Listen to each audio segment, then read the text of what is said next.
Welcome to 1407 Great Mountain Lane. This is the living memory of the X-Men. Don't let anyone tell you different. All right, today we have the long-awaited sequel. No, it's not a sequel. Second issue of Immortal X-Men. I am digging what Kieran Gillian is doing. The art is on point. It's very clear. You know what's going. You can tell what's going on. I love it. This book should have been titled Hope Likes to Dick Ride. I'll get into that.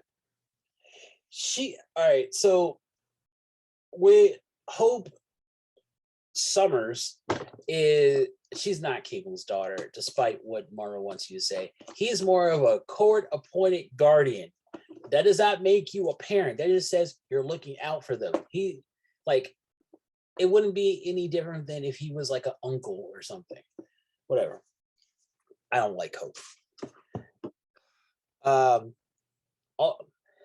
So we get back. It's basically a continuation of what happened last issue. The council was looking for a new member. Celine had a really good case, but now looking back at it, it's not. She wasn't the best choice. And we get Hope. It's a douche and a turd sandwich. I obviously wouldn't have taken either of them, but that's just me. I would have gone with Danny Moonstar, but that's just me. We get a look inside Hope's head, and she rejects the idea of her being a messiah, but she loves the benefits of it. And oh man,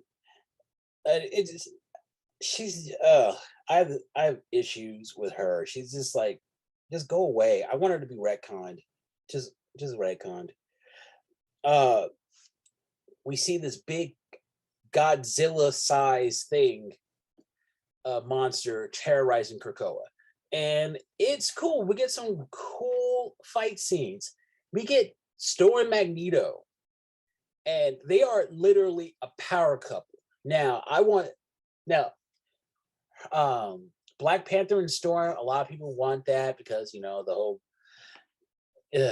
that's just weird. I think that was kind of a racist play from Marvel. That's just me. We can go into that later. But Storm and Magneto are a literal power couple. A couple I always thought would be are cool when you have two people who complement each other. Storm complements Magneto very nicely, and Magneto does the same for Storm. I love it. Man, when they work together, they don't need to try. It just happens. And they attack this big. We get some big action, great action. We get a cameo from Dr. Nemesis. He's awesome. He's like, what's simple for me is super complicated for you. So I'm going to try to break this down like I went to a first grader. I love it. Dr. Nemesis, that is somebody who should be on the council. He's somebody who would be able to, he would know what Sinister is up to.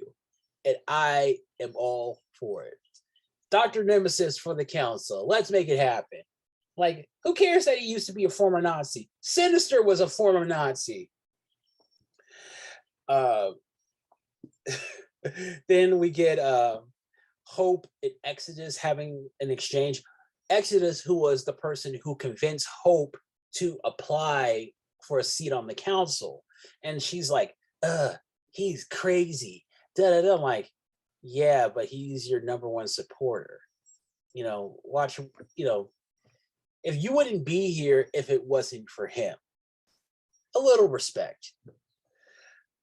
And we get Sinister not being subtle with his plans. He goes into his secret clone room and makes himself into a giant kaiju to fight the kaiju who's already attacking. And Xavier's just giving the, oh my, no, this is, oh, I love it. afterwards we get a little exchange between Nightcrawler and Sinister, where Nightcrawler compliments um, Sinister, which a lot of people are like, why would he want to compliment a Nazi? Why would Kurt want to compliment a Nazi? Kurt is German. Nazis were in Germany. I there's a joke there. I put it in the comments. And Sinister really, oh God. Sinister is so transparent with everything he does. I'm surprised nobody just like runs a fade with him any chance they see him. It's weird to me. We get a nice little exchange with the council and Emma. Emma Emma thinks she's clever, and like Xavier's like, no, this isn't about me. I'm just saying, let's get all together. She's like, to me, my quiet counsel. She's not funny. I don't get how it was not funny. I don't get it. I don't get it. I do want to see what her mindset is for Krakoa. I want to see what her plans for Krakoa are, which apparently this is what this series is doing. So I really like it. The first issue is about Sinister. This one's about Hope. I guess the next one is, well, in the book you kind of know who the next subject is going to be. I'm all for it. Kieran Gilliam really knows what he's doing with this. Lots of lots of shade getting thrown in this. Hope needs to stop with the hero obsession. It, especially for somebody who has not spent any time with her since Krakoa happened. And really, honestly, I like it that way. Cable does not need her. She was a job. She was a job. The job's done. She's just still kind of stuck on him. Like, are you sure you don't look up to him, or do you want to be him? Also, my favorite part, Cyclops has some really great jokes. In this data panel, he says, how to not recognize, like, how to pass off leadership if you don't know a sentinel. It's great. I love it. Charles asked a really good question regarding Hope, and she deflects it. I'm like, you ain't slick. Answer the question. Hope is not a Summers. And Destiny, I really want to see where this is going. I want to give this book a 4.5 out of 5 stars. I really like the direction. I trust what Kieran Gilliam is doing.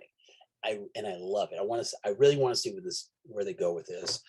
I'm really wondering how they're going to structure everything, because like, since there's like 12 members, 12 to 14 if you count Cypher and Krakoa, because I would really love to see how Krakoa feels about everything. I want, at least with Krakoa as the subject of an issue. I'm all for it. I love it. So until next time, it's 1407 Gray Monkey Lane. See you soon.